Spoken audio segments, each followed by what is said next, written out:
Merci. Chers amis de la presse, mesdames et messieurs les journalistes, merci d'avoir répondu une fois encore à notre invitation, 5 jours après notre dernière conférence de presse. Cette conférence de presse se tient dans la ligne droite qui nous conduit au 31 octobre, mais aussi après une prise de nouvelles que nous avons tous reçues. Il s'agit de la brutale disparition du ministre de la décentralisation et de l'administration du territoire. À des degrés divers, nous avons tous eu, en tant que responsables politiques, à présenter nos condoléances.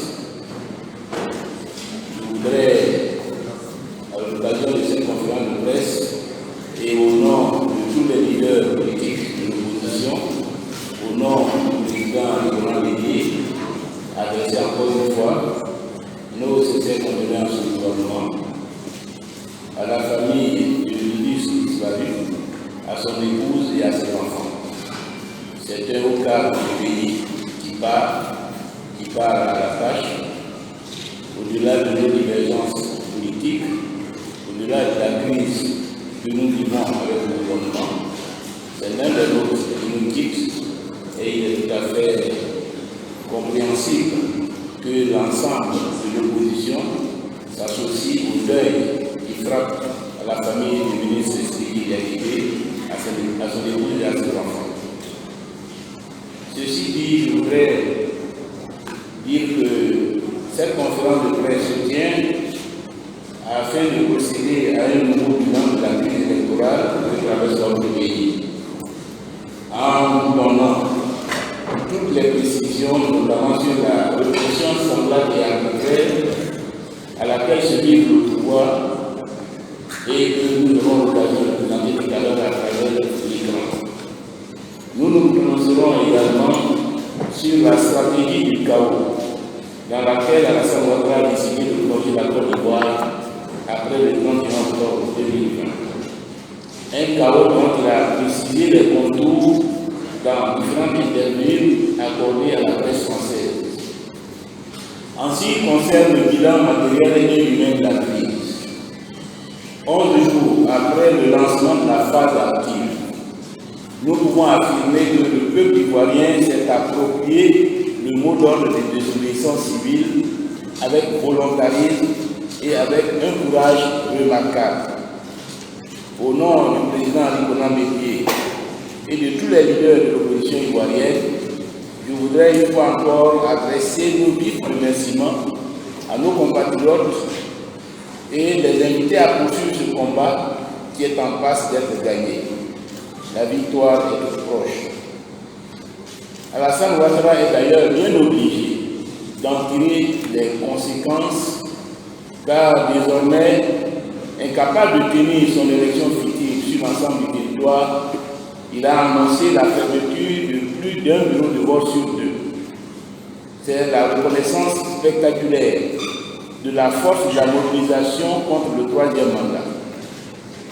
À l'heure où je vous parle, après le recoupement des informations en notre possession, notamment de sources policières, judiciaires et hospitalières, le bilan que nous pouvons dresser de la désobéissance civile se présente comme suit.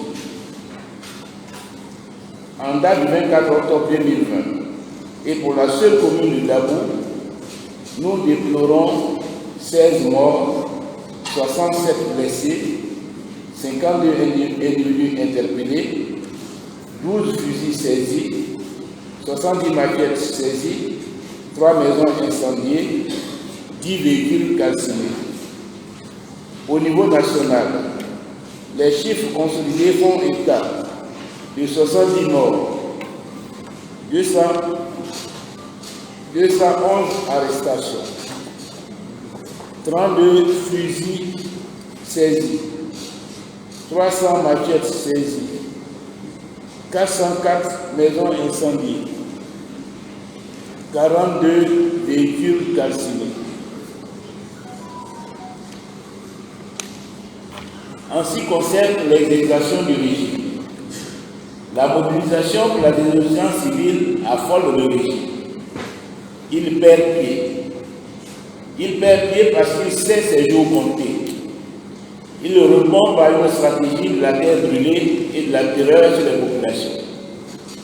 Il piétine en vérité toutes nos valeurs de dialogue, d'unité et de fraternité. Il aurait pu privilégier le dialogue, saisir notre main tendue, accepter l'ouverture de vraies négociations sur nos différends, sous la médiation de la CEDEAO et de la communauté internationale.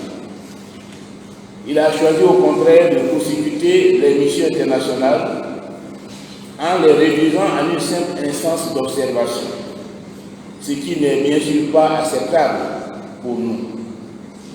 À ce stade, nous avons besoin d'un facilitateur impartial dans le cadre d'un dialogue inter-ivoirien et non d'un observateur passif et placide. Notre pays est en danger. Il est en danger parce que la réconciliation a été bradée. La négociation est ignorée par un clan de pyromanes. Alassane Ouattara attise la haine et joue une ethnie contre une autre, insensible aux nombreux morts que nous pleurons chaque jour et au risque de déclencher une guerre civile dont nous connaissons tous la dangerosité. Ailleurs en Afrique, dans d'autres pays, on a payé un lourd tribut à ce genre de politique. Je pense au Rwanda, où cette haine s'est traduite par la volonté d'extermination d'une communauté.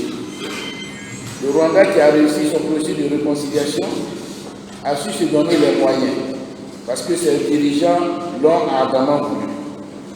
Nous souhaitons qu'en Côte d'Ivoire, l'exemple rwandais de réconciliation nationale nous inspire.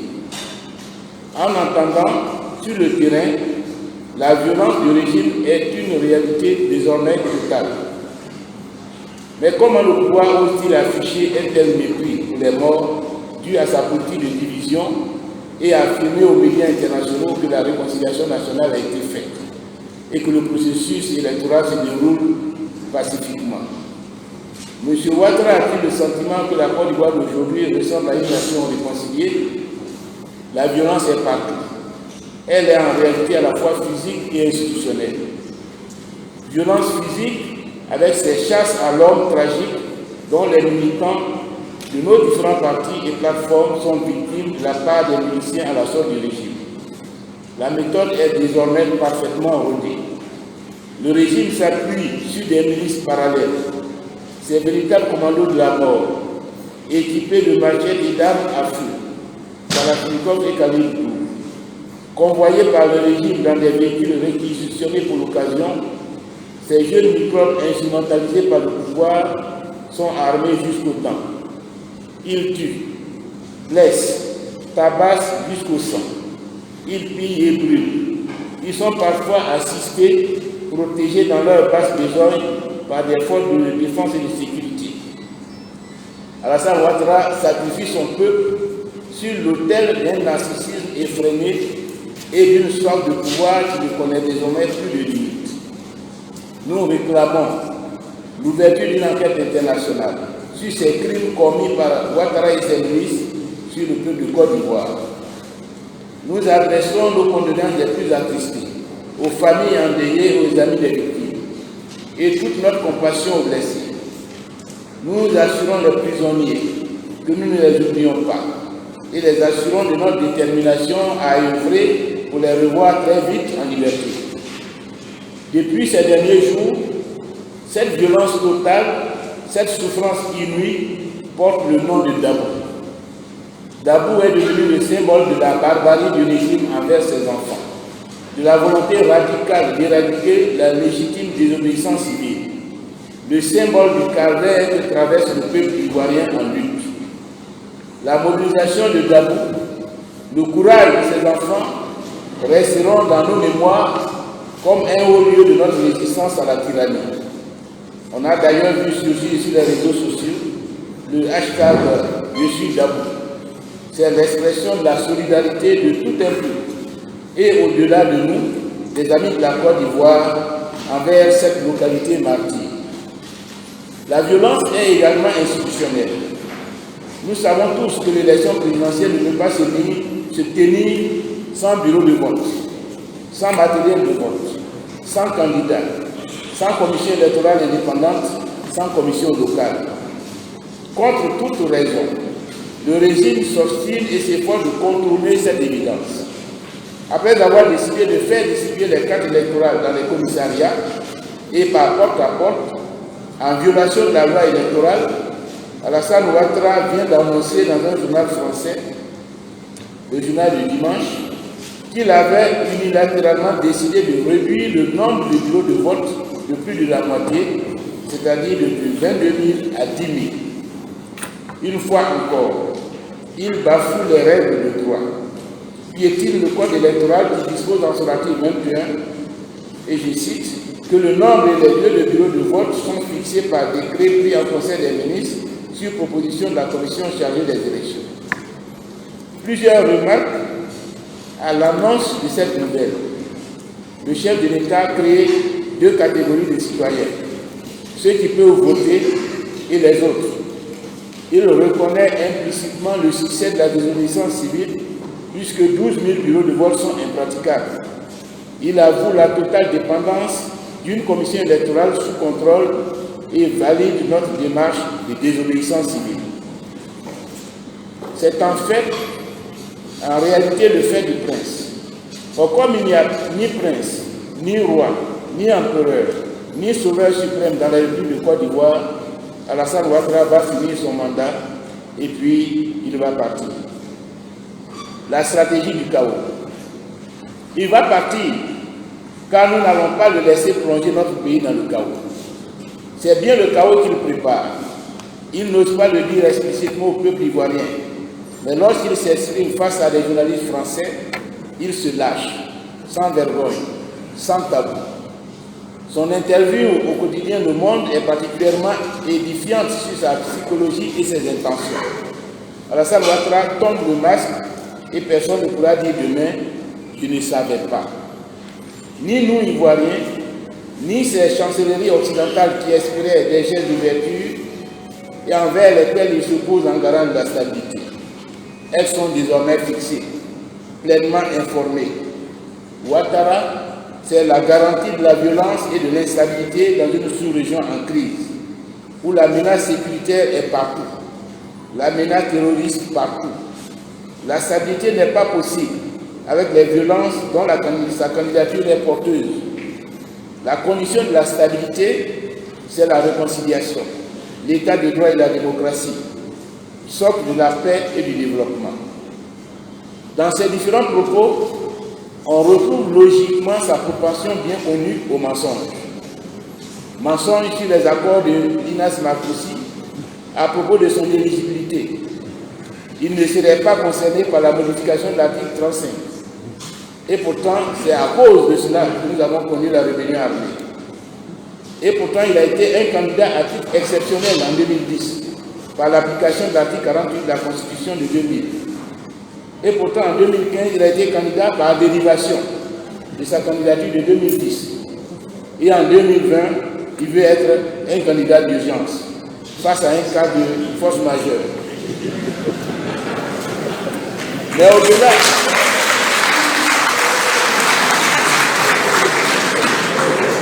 au-delà de ce trait du personnage, l'interview révèle en réalité sur le plan psychologique une série de pathologies lourdes. L'obsession, qui se traduit par une fixation presque névrotique sur la personne du président Ali Bongo Mbeki. La brutalité et le mépris envers l'autre. Le narcissisme, qui dans cette phase aiguë que traverse Alassane Ouattara, s'accompagne d'un syndrome de l'homme providentiel. La mégalomanie, souvent associée au narcissisme. Le refus absolu du jeu démocratique, avec cette explication qu'il donne d'être candidat par le risque de voir triompher le président Ali Bongo Mbeki et cette proclamation, je le cite, « Cela, je ne peux l'accepter ». Il avoue que sa candidature s'explique par la haine, mais la Côte d'Ivoire n'a pas besoin de haine pour avancer. En démocratie, c'est le peuple qui tranche. Mais cela, Alassane Ouattara ne peut le comprendre car il a décidé d'être un dictateur. La recherche est perdue de revanche, de la vengeance sur tous les acteurs politiques de ce pays, à l'exception de son clan. Car les intentions à cet égard sont claires et terriblement inquiétantes. Alassane Ouattara annonce une répression démultipliée après le 31 octobre. Il refuse catégoriquement le dialogue, la réconciliation et la paix. Le troisième mandat, c'est la promesse faite d'anéantir purement et simplement l'opposition, avec cette menace, et je le cite, de nous attraper tous après l'élection. Alors je pose la question, va-t-il emprisonner toute la Côte d'Ivoire qui se lève comme un seul homme? Pour ce qui nous concerne, il peut plastronner, menacer, intimider. Aucun d'entre nous n'a peur, car la cause de la liberté et de la démocratie, la cause de notre pays, dépasse nos personnes et nos sorts respectifs. Le troisième mandat, c'est l'assurance de la prison à vie pour Diop Soro, qui l'a pourtant si bien servi, au mépris de la séparation entre le pouvoir exécutif et le judiciaire. Dans un état de droit, ce sont les tribunaux qui jugent et condamnent, et pas un individu, aussi puissant soit-il. Le troisième mandat, c'est ce chantage exercé sur Laurent Gbagbo, condamné à attendre l'appel de son procès pour entrer au pays où l'attendent plusieurs années de privation de liberté. Et là, je le dis avec force, on ne pose pas de conditions au retour de Laurent Gbagbo. On ouvre grand les bras pour accueillir Laurent Gbagbo. Le troisième mandat, c'est l'appropriation des institutions et leur utilisation au gré de ses intérêts dans le registre de son seul bon plaisir, avec cette annonce d'une nouvelle réforme de la Constitution pour sortir ses adversaires du jeu politique, avec ce doute sur la nomination d'un vice-président, alors que ce poste a été prévu par la Constitution de 2016 qu'il a fait voter. Imagine-t-on un candidat à la présidentielle dans une démocratie déclarée, et je cite, « Je ne sais pas si je vais nommer un Premier ministre », alors que c'est une exigence constitutionnelle. Le troisième mandat, c'est en réalité un quatrième mandat, avec la probabilité d'une présidence à vie, puisque Ouattara estime, et je le cite, qu'à son âge, il peut faire 2 mandats sans souci. Fin de citation. Face à ces propos surréalistes, nous tenons à réaffirmer le sens de notre combat commun. On ne joue pas avec les institutions, on les respecte, on les applique. Elles ne sont pas un cahier d'écolier qu'on griffonne et rature au gré de ses impulsions et de ses intérêts. Si les institutions ne le permettent pas, on ne se représente pas. On nomme un vice-président si la Constitution le prévoit. On respecte l'indépendance de la justice en ne décernant pas des peines et de prison à vie de son propre chef. Dans cette dernière ligne droite, je voudrais réaffirmer que notre désobéissance civile est pacifique et démocratique, que notre objectif n'est ni de nous attaquer à qui que ce soit, ni de détruire quelque bien que ce soit.